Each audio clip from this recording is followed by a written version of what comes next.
This is Jimmy Bower from Eyehategod, and you're listening to the Metal Teddy Bear Experience. Yeah. And welcome back to the Metal Teddy Bear Experience here on 90.3 WMSC up in Montclair. This is your host, Chris. We have a special guest on the line. You might know him from Down, Crowbar, Superjoint Ritual, but today he's here to talk about Eyehategod. We have guitarist Jimmy Bower. What's up, man? How are you doing today? How you doing, Chris? Good to talk to you, man. Good, dude, it's a pleasure to have you on the show. A heavyweight like you, being around for so long. I mean, you've been doing this since probably late 80s, right? Yeah, late 80s. Time flies, right? Yeah, I'm getting old, man. I mean, you're doing so many awesome projects, but today we're here to talk about Eyehategod. You guys just dropped a brand new album, A History of Nomadic Behavior. It dropped March 12th with Century Media.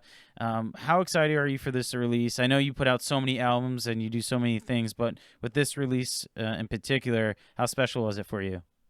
Well, Eyehategod's always been me and Mike's baby, you know. So I mean, it's very special, and it's been 7 years since we put a release out as well. So and we're really proud of this record. It's the first record we've ever done with one guitar player. So that makes it a little different, and I think it's our first record with Aaron Hill on drums. So it's a great progression for the band, and also some new blood, you know.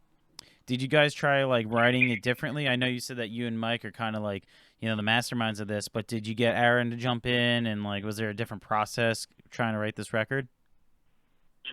Yeah, the first song we wrote with Aaron was only about a month after our previous drummer had passed away. So instead of mourning and just getting all you know, caught up in grieving and everything, we just went straight to work, and you know, Aaron worked out perfect. Through the years, he's done nothing but gotten better and understands the band even more. He was a fan in when he first got in anyway. So but yeah, it's a different process than it is with the other drummer, but he's working out great, man. I'm really proud of him. How did you guys meet? We all practice in this big hotel downtown, and I met him through mutual friends. He's actually he's a guitar player as well.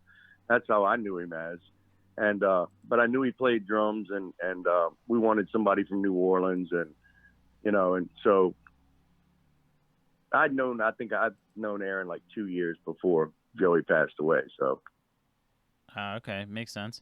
And with this record, you mentioned before, it's 7 years apart. How much do you think you've grown as a musician, or have you kind of like just kept doing the same thing you always do, but like add a little flavor to it? I'm always learning, you know, always trying to get better. Not so much on drums. I just drums. I don't practice as much as I should.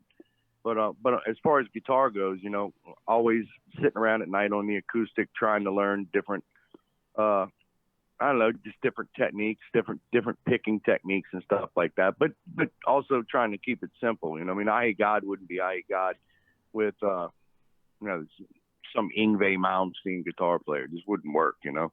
So, and I can't do that anyway. But Yeah. But you know, just constantly learning, whether it be business aspect or playing, you know. So Yeah, no, that's really cool. I mean, that you get to play. I mean, you play drums for Down, correct? yeah. Yeah. So does that ever? Is it like a nice break in a way, because like you focus on guitar with Eyehategod and Superjoint, and then you get to play drums on Down? Is that like a nice break for you? Yeah, I mean, the first thing Down's done since 2016 was this. We did a live stream in October, and it was really fun because I hadn't played with the guys in 4 years, and it went over really good, and it was you know, and now Down's talking about doing a couple EPs, so you know, it's funny, but when you do something, it always brings up even more, you know, so. It's really cool, and just looking forward to doing that, and you know, being able to concentrate more on guitar has been important, because we're we're minus one guitar player in I Hate God now. So it's all duties on me, which I've had to make some transformations for, you know, like equipment wise. Had to get a little bit better gear and learn how to play that much better, you know. Yeah, no, I can imagine it'd be such a like. There's more pressure on you, like you said, because you're the only one there while in the studio. Did you ever second guess yourself when you were writing a song or writing a riff and like had to go back to it later? So it happens all the time. I mean, write a riff and you think it's awesome, and then, you know, you're playing around one day and you play it just a little different, you know.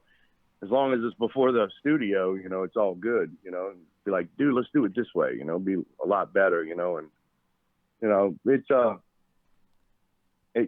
I was telling somebody this the other day, when you come up with a killer riff and you're able to apply it in a song, you know, like if you can write a song in like I don't know, a night or 2 days, those are usually the best ones, man. They have that feel and that vibe to them that just seem to hold up, you know. It's really cool. It's like an overnight single right there. A great feeling, you know. You know. Yeah, yeah. I mean, I Hate God's not really like that complicated, you know. So it's pretty easy for us to write a song in a day or 2 days, you know. Well, you guys are, like you said before, you're not playing like the most intricate stuff, but you guys have like the feel. You have like the groove, you know, like you really like vibe to your music when it's on, especially with this album, the brand new album, History of Nomadic Behavior. Like you really get like invested in it, like for all the 12 tracks and even the instrumental ones, the 13 and 14. Yeah. Thank you, man. Thank you. Yeah. Try and keep it simple. I think as the band is evolved over the years, it's been more about, you know, songwriting than anything. So, you know, just trying to write good songs and write songs that we would want to hear on a record, you know. So. And you guys actually had a listening party for this too, right? How did that go? Well, we pre-recorded it and on Zoom, and which was weird. We just kind of talked about each song and the writing process and everything. And then I think they played it later. If it would have been live, I think it would have been a train wreck. But okay. I mean, that's one thing about the quarantine. It's, you know, all kind of different avenues and you know, like a virtual listening party and all that kind of stuff is, you know, it's all pretty new, man. Nobody's ever really done all that stuff, you know. So when it was approached to us, we were like, yeah, you know, that'd be great. Anything to be able to still reach our fans while we're in quarantine, you know. Yeah, right now it's been so crazy with no shows, and you guys are known to be a touring band. I think you guys toured for almost 3 years, right? Yeah, like 3 years straight. Yeah. So, yeah, yeah, I think in October we're gonna get back to it. So, yeah, it's been too long, man. You know, by October it'll be almost 2 years. Well, you know, 4 or 5 months shy of 2 years. It's ridiculous, dude. What have you been doing to like kind of cope with it or just adapt to like not touring and staying at home? Have you been like picking up hobbies or just doing your thing, just writing? Oh no, I got a job. I went and got a job with a friend of mine doing ornamental ironwork. Oh, So, sweet. Okay. Just kind of like his helper, and I've been doing that since August of last year. And you like it?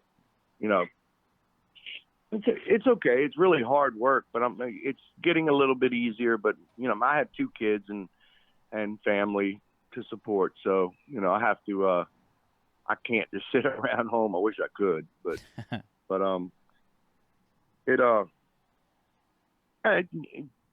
don't mind working. You know, I take the same attitude I do with music, just hard work. Hard work pays off in the end. So whatever you do, you know, and it just I'm real happy it's with a friend of mine, you know.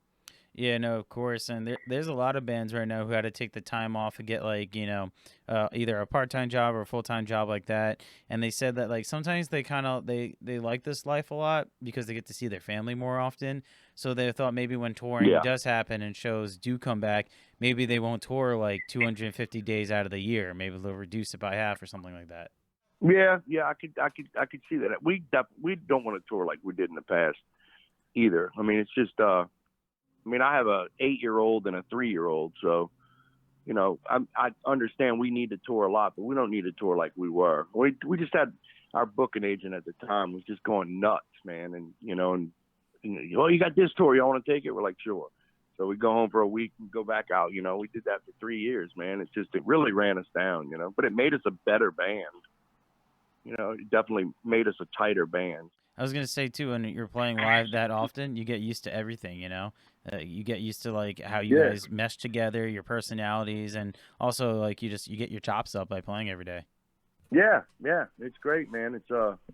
There's definitely the advantages to it, but there's also, there are negative sides to it too. Of course, like you said, you miss your family and stuff like that. So with this album, do you think when you go back on tour, are you going to bring another guitarist, like a touring guy, or try to add someone else in the band? No, not at all. We've been touring for about 2 years with just me on guitar, and there's more room in the van. There's more room on stage, and it makes us kind of like our favorite. Eyehategod favorite bands are Sabbath and Black Flag. So, and those are all 4-piece bands, and it's, like I said, it was just beefing up the guitar equipment a little bit so it can be a little louder on both sides of the stage, and we're really enjoying it though, actually. Yeah, I hear that. There's some bands that try to do the, just a one guitarist kind of thing, and they'll do it for a little bit, and then they're like, it's kind of easier, having 2 people. But some, like you said, it's more room on stage. It's easier for everyone. Yeah. I get that. For anyone tuning in right now, you're listening to 90.3 WMSC up in Montclair. This is your host, Chris. I have guitarist Jimmy Bower on the line of Eyehategod. So I have a nice little segment I like to call the 3 random silly questions. I ask you 3 random questions. You ready for this? Sure. All right. Question number 1. Now you can look this one up if you have to, but what's the last thing you Googled? Oh, wow. Hang on, let me look. Let me see here. What do crawfish eat? That's a good one. Okay. So mine for have some family in town, and we were talking about it. So yeah. Yeah, isn't that great how some conversations happen, and then later on you look at your Google history, you're like, what the hell were we talking about? Like, where did this go? Totally. All right, question number 2. What is the smell of heaven? How do you imagine the smell of heaven? Ooh, probably a good onion garlic smell. Like when you start cooking down your onions for whatever you're cooking, you always start with your onions, and your garlic. That's the best smell in the world, man. Wow, that's a good answer. I haven't gotten that before. I mean, I do get like a food, answer. I usually get like pizza. Someone said grilling, like burgers and stuff like that. But the garlic onion smell, that's a good one. I get beer a lot too, actually. Oh, it's the best. It's the best, dude. It's the best. I mean, in New Orleans, that's all we do is cook. So. Yeah. You guys have awesome food there. That's awesome, dude. All right, question number 3. If you had to take any of your albums and make it into a movie, which one would you pick, and who would you get to be the actor or actress? Oh, wow. Maybe Dope Sick.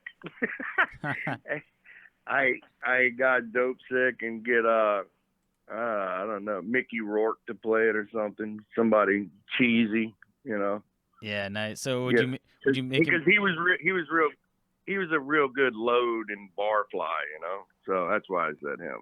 Cool. Yeah, I love it. I mean, would you have it be like kind of like a thriller or dark noir kind of thing, action maybe? How would you get the movie going?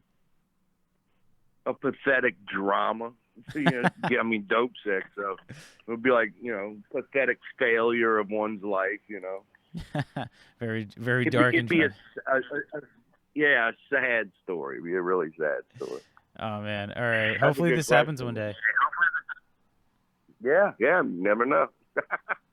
All right, that was the Random Silly Question segment. I really appreciate that. So, anything else coming up? You said maybe Down. You guys are getting something together. Is there anything happening with like Superjoint or anything like that?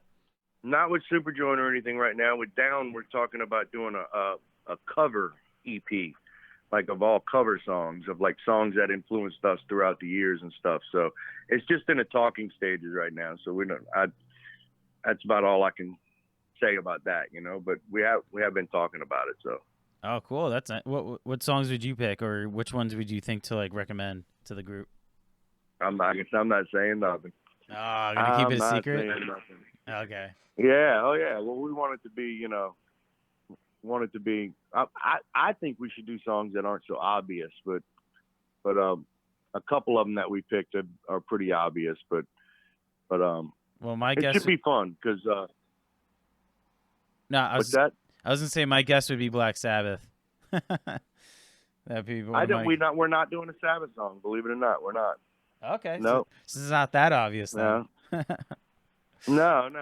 It's a little more underground than that, but it should be fun and interesting to do because I don't know. Down's like one of the best playing wise bands I've ever played in. So it's and it'd be fun to get back on the drums again too, you know. So yeah, I mean, I know it's early, but are you guys aiming for anything like fall release or something like that, or summer? No, we're just talking about getting together for practice now. So yeah, that'd be sick, man. I can't wait. Down's one of those bands. Everybody's so busy, you know. So yeah, of course. And is there anything for I Hate God? You said maybe October. Are you getting shows in? October, definitely we're touring. I can't say anything about that either because it hasn't been announced. And I think Psycho Fest supposedly is happening in Vegas this year. So I think Down and I Hate God are booked on that. So. Oh, okay. So any last question? Any live performances, like a live stream or something like that, or like you said, record it early and then put it out? No. Well, not all the members of the band live here in New Orleans, so it's kind of hard for us to do that right now. Get together. And I don't foresee us doing that. You know, okay. It would be fun. I think it would be fun, but you know.